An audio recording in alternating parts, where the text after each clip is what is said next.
नमस्कार दोस्तों, स्वागत है आप सभी का आपके अपने YouTube चैनल में जिसका नाम है टीचर्स क्लब।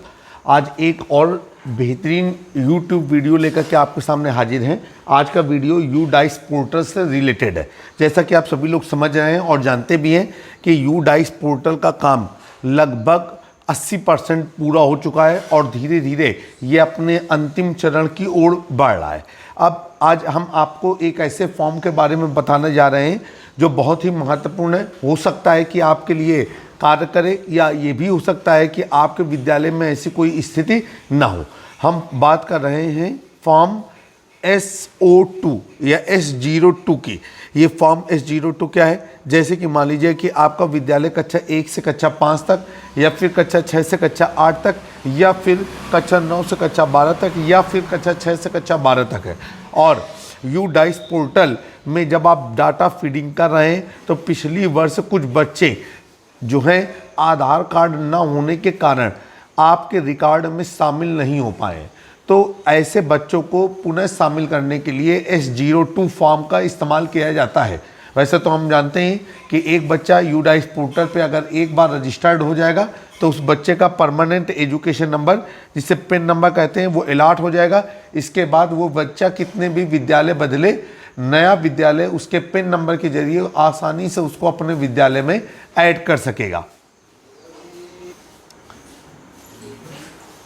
किंतु किसी बच्चे के आधार कार्ड ना होने की स्थिति में या उस बच्चे के आउट ऑफ स्कूल कैंडिडेट होने की स्थिति में उस बच्चे का UDICE पोर्टल के किसी विद्यालय पे कोई रिकॉर्ड नहीं होता, जिससे उसका पिन नंबर नहीं होता।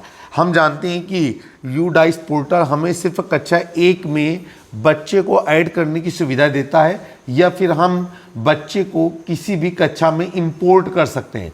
अगर बीच में कोई बच्चा बिना पिन नंबर वाला आपके विद्यालय में आता है तो उसके लिए आप S02 फॉर्म का इस्तेमाल करेंगे। इस फॉर्म का PDF लिंक हमने डिस्क्रिप्शन में गूगल ड्राइव के रूप में अटैच कर लिया है। अगर आपके विद्यालय को इसकी आवश्यकता है तो आप इस फॉर्म को डाउनलोड करके रख सकते हैं।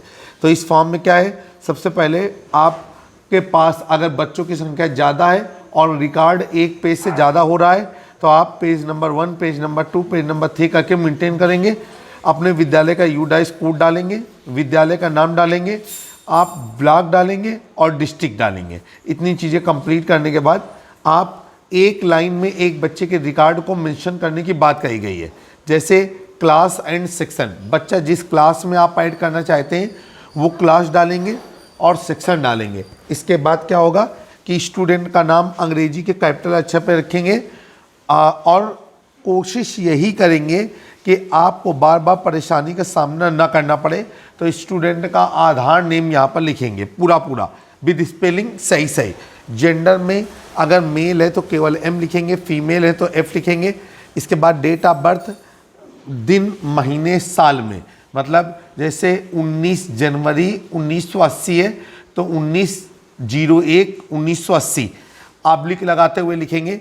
इसके बाद उसका फादर नेम आधार कार्ड के अनुसार लिखेंगे, मदर नेम आधार कार्ड या रिकॉर्ड के अनुसार लिखेंगे और स्टूडेंट का आधार नंबर लिखेंगे। और इसके बाद एक कॉलम है reason why student not added इन।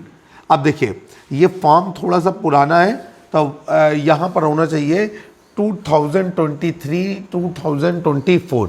बच्चा पिछले एकेडमिक ईयर में ऐड क्यों नहीं किया गया है, तो भाई रीज़न आप बता देंगे। जो भी कंडीशन बन रही हो कि इस बच्चे का आधार प्रिपेयर नहीं था या ये आउट ऑफ स्कूल बच्चा है या ये कहीं बाहर से आया है और उस विद्यालय ने इसे ऐड नहीं किया है, वो कंडीशन देते हुए आप इस फाइल को तैयार करेंगे। एक पेज में कुल मिलाकर के 12 बच्चों का रिकॉर्ड कंप्लीट होगा। एक लाइन में एक बच्चे का रिकॉर्ड रहेगा।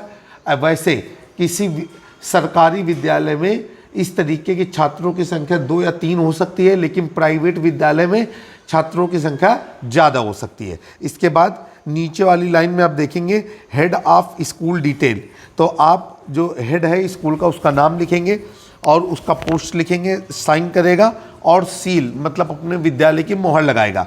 इसके बाद ब्लॉक एजुकेशन ऑफिसर या जो उसके समतुल्य कोई अधिकारी जो आपके ब्लॉक संसाधन केंद्र पर बैठता है उसका नाम रहेगा, सिग्नेचर रहेगा, पद रहेगा और वो अपनी सी लगाएगा। इसके बाद ये पेज जो है computer operator BRC computer operator के पास चला जाएगा। वो कंप्यूटर ऑपरेटर आपके विद्यालय के यूडाइस कोड के अनुरूप फीडिंग कर देगा और ये बच्चा अगले 24 घंटे के अंदर आपके विद्यालय के स्कूल डैशबोर्ड में उस कक्षा के अंदर शो होने लगेगा। ध्यान रखिएगा, आपको इस नए बच्चे की ईपी, जीपी और जो तीनों प्रोफाइलें होती हैं वो आपको स्वयं अपडेट करनी होगी। बीआरसी केंद्र से सिर्फ बच्चे के नाम, उसका डेट ऑफ बर्थ, उसके फादर का नाम, मदर का नाम और आधार नंबर ये अपडेट किया जाएगा। तो उम्मीद है कि फॉर्म S02 क्या है, ये कैसे काम करता है, इससे संबंधित सारे महत्वपूर्ण बिंदु आप समझ गए होंगे। जल्द ही एक और टेक्निकल वीडियो में फिर से मुलाकात होगी। चैनल पसंद आए तो चैनल को सब्सक्राइब कर लें, बेल आइकन दबाना ना भूलें। आप देख रहे थे अपना यूट्यूब चैनल टीचर्स क्लब। जय हिंद, जय भारत।